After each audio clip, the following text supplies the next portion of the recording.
Hizkuntz zeltiberikoa. Zeltiberikoa edo zeltiberoa hizkuntz paleo-hispanikoa izan zen, hizkuntz zelten taldekoa eta indoeuroparren familiakoa. Penintxula iberiarraren barrualdean hitz egin zen nagusiki bai signario zelta erabiliz, bai alfabeto latinarekin idatziz. Hizkuntza honetik daukagu informazioarik garrantzitsuena, zilar eta brontzesko hainbat moneta eta plaka eman dizkigute, gehienak Ebro, Tajo eta Dueroren haranetan aurkituak.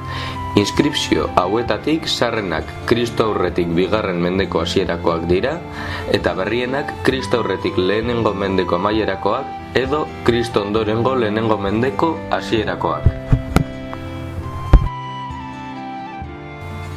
Aurkikuntza arkeologikoen arabera, zeltek Kristo aurreko 13. mendean ailegatu ziren penintxulako ipar ekialdera, jarroizko zelaien kulturaren handitzarekin batera. Kristo aurreko 7. mendean Portugaleraino irekitzen hasi ziren, talde batzuk Galiziaraino ailegatuz, baina grekoen Masalia, Marsella, fundazioarekin indartuta iberoek zeltei beren lurraldearen iparraldea konkistatzen hasi ziren, greziarrei besteko kaleku gehiago egiteko aukera emanez, Ampurias adibidez. Horrela, gure zeltek bere kide kontinentalengatik bananduta geratu ziren, bereiei tene kultura eta druidismoa heltzea eragotziz. Horrela, denborarekin, penintxulan hitz egindako hizkuntz pre-indoeuroparrekin nahazten hasi zen hizkuntz berri bat sortuz, zeltiberoa. Hizkuntz hau zeltiberoek hitz egiten zuten, penintxularen gune zentralaren iparraldean bizi zen herri eta tribu taldea. Beren lurraldeak sistema zentraletik Ebroren goiko haraneraino heltzen zen. Haien artean pelendoiak, arebakoak eta luzoiak zeuden. Beste hainbaten artean, Kristo aurreko 133. urtean Numantziaren galeraren ondoren, lurralde hauek Hispania Ziterioren probintzia romataren eskuetan amaitu zuten.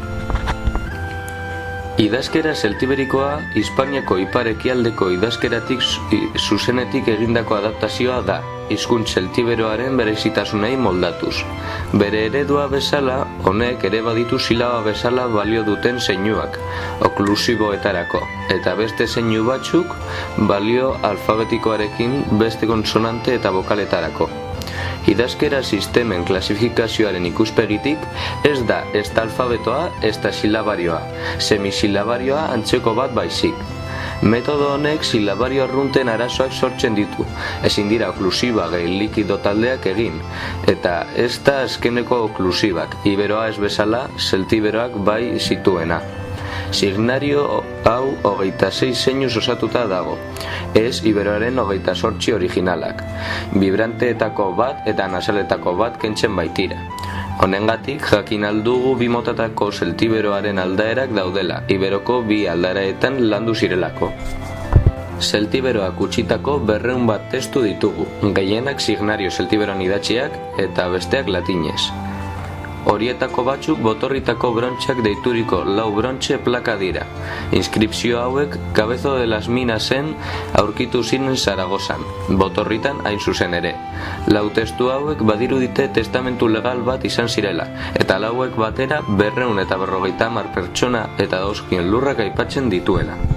Beste adibide bat Lusagako brontxea izango zen, 15,6 zentimetroko plaka txikia da. Hor aurkitzen dira 7 lerroetan bainatuta 123 zeinu, eta mineralean zehar 7 zulo, aldetik aldera. Hemen arraroena da espazioaren eren bat utzik zegoela, egiteko ohitura ez zuten gauza. Azkenik, Peñalba de Villaltasaren inskripzioa aipatu nahiko nuke.